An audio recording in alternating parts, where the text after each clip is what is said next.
কক্সবাজার উপকূলে লবণ চাষ মৌসুম শুরু হলেও দামে ধস নামায় দিশেহারা চাষি। উৎপাদন খরচের অর্ধেক দামে এবারে লবণ বিক্রি করতে বাধ্য হওয়ায় অনেকেই মাঠে নামতেও এখন ভয় পাচ্ছেন। বিদেশি সোডিয়াম সালফেট আমদানি, বাজার ব্যবস্থাপনায় বিশৃঙ্খলা আর উৎপাদন পদ্ধতির নানা ভুল সব মিলিয়ে সংকটে রয়েছে দেশের অন্যতম বড় এই শিল্প। কক্সবাজার থেকে ইরফানুল হাসানের রিপোর্টে বিস্তারিত।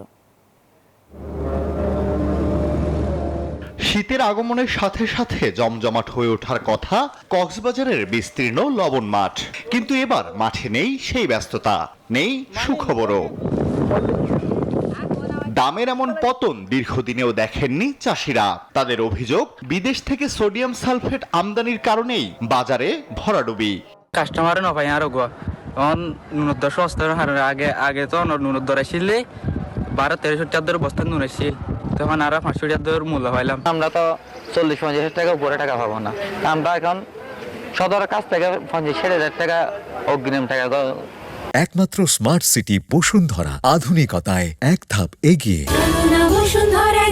তাই ফেলছি টাকা আমরা কিভাবে সুদ করবো? বিশ্বাস করেন আমরা অর্ধেক টাকা উঠাইতে পারবো না।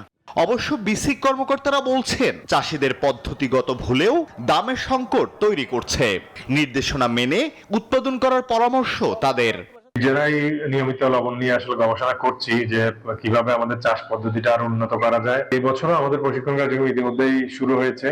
এদিকে লবণের বাজার স্থিতিশীল করতে মজুদ, ন্যায্য মূল্য নির্ধারণ, মিল মালিকদের ও চাষিদের সংকট নিয়ে আলোচনা শুরু করেছে শিল্প মন্ত্রণালয়।